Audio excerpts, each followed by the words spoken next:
Chicken കറി എല്ലാവരും ഉണ്ടാക്കും. എന്നാൽ നമ്മുടെ മലബാറുകാരുടെ തേങ്ങ വാർത്തരച്ച നല്ല നാടൻ കോഴിക്കറി, ഹോ, അത് വേറെ ലെവലാ. നമുക്ക് പോയാലോ? Welcome back to my channel. It's me Paru's mom. ഏത് നാടൻ കറിക്കും ചട്ടി തന്നെയാണ് ബെസ്റ്റ്. അപ്പോൾ കോക്കനട്ട് ഓയിൽ ചേർക്കുക. അതിലേക്ക് ഇതുപോലെ അരിഞ്ഞു വെച്ചിട്ടുള്ള സവാളയും കൂടെ ചേർത്ത് നന്നായിട്ട് വഴറ്റിയെടുക്കുക. കൂടുതലൊന്നും ആവേണ്ട, ഒരു ഗോൾഡൻ ബ്രൗണൊക്കെ മതിയാവും.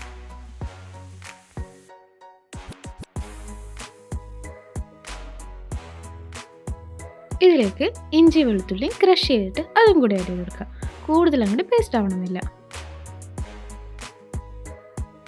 ഇതിൻ്റെ പച്ചമണമൊക്കെ ഒന്ന് മാറി വരുമ്പോൾ നമുക്കൊരു മീഡിയം സൈസുള്ള പഴുത്തിട്ടുള്ള ടൊമാറ്റോ ആഡ് ചെയ്ത് കൊടുക്കാം.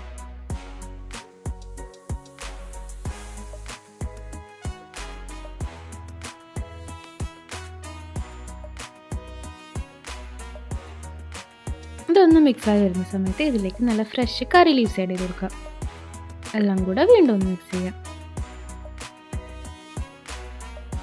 ഇതിനുശേഷം നമുക്ക് ആവശ്യത്തിനുള്ള തക്കാളി ഉള്ളിയൊക്കെ ഒന്ന് വാടി വരാൻ മാത്രമുള്ള ഉപ്പ് ആഡ് ചെയ്ത് കൊടുക്കാം. ഇനി ഇതിലേക്ക് മഞ്ഞൾ പൊടി, മുളക് പൊടി, മല്ലിപ്പൊടി, ഉപ്പ് ഇത്രയും ചേർത്ത് മാരിനേറ്റ് ചെയ്ത് വെച്ചിട്ടുള്ള ചിക്കനും കൂടെ അങ്ങോട്ട് ആഡ് ചെയ്ത് കൊടുക്കാം.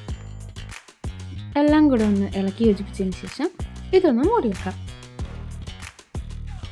ഇതുപോലെ ചിക്കനിൽ കുറച്ച് കുറച്ചായിട്ട് വെള്ളം ഇറങ്ങി വരാൻ തുടങ്ങും. ഇതുപോലെ ഒരു 2-3 തവണ മൂടി വെച്ചതിന് ശേഷം ഒന്ന് തുറന്ന് ഇളക്കി കൊടുക്കാം.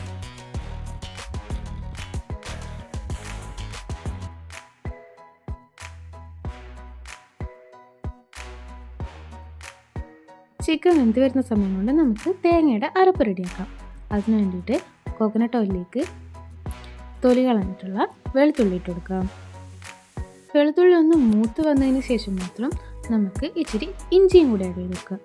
ഇഞ്ചി ഇതുപോലെ മൂത്ത് വരണമെന്നില്ല. ഇനി തേങ്ങ ആഡ് ചെയ്ത് കൊടുക്കാം. ഇപ്പോൾ എൻ്റെ കയ്യിലുള്ളത് നാട്ടിൽ നിന്ന് കൊണ്ടുവന്ന് റോസ്റ്റഡ് തേങ്ങ, കറിവേപ്പിലയും കൂടിയിട്ട് റോസ്റ്റ് ചെയ്തേക്കുന്നത്. അപ്പോൾ നമുക്ക് ഇത് ആഡ് ചെയ്ത് കൊടുക്കാം. ഇത് ജസ്റ്റ് ഒന്ന് ചൂടായാൽ മാത്രം മതിയോ. അതിനുശേഷം ഇതിലേക്ക് നമ്മുടെ മല്ലിപ്പൊടിയും അതുപോലെ മുളക് പൊടിയും കൂടെ ആഡ് ചെയ്ത് കൊടുക്കാം. ഇതിൻ്റെ പച്ചമണമൊക്കെ മാറി വരുന്നവരെ നല്ലതായിട്ടൊന്ന് മിക്സ് ചെയ്തെടുക്കാം.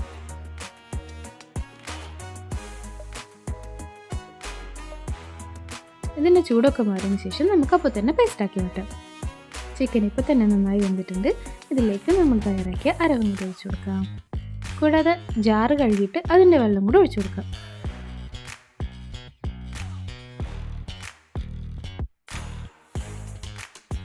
എല്ലാം കൂടെ ഒന്ന് നന്നായിട്ട് യോജിപ്പിച്ചതിന് ശേഷം പിന്നെ മൂടി വെച്ചു കൊടുക്കാം.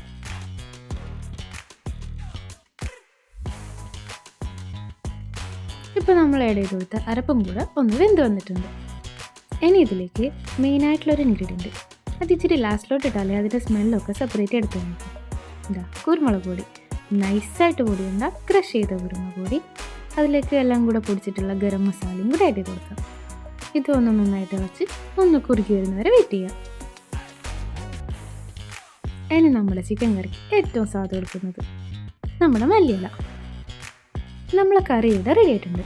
ഇത് ചപ്പാത്തിയുടെ കൂടെയും ചോറിൻ്റെ കൂടെയും എല്ലാത്തിൻ്റെ കൂടെയും ഒരു ബെസ്റ്റ് കോമ്പിനേഷൻ. അപ്പോൾ എന്തായാലും ഒന്ന് ട്രൈ ചെയ്ത് നോക്ക്. മലബാറുകാരുടെ സ്പെഷ്യൽ വറുത്തരച്ച കോഴിക്കറി.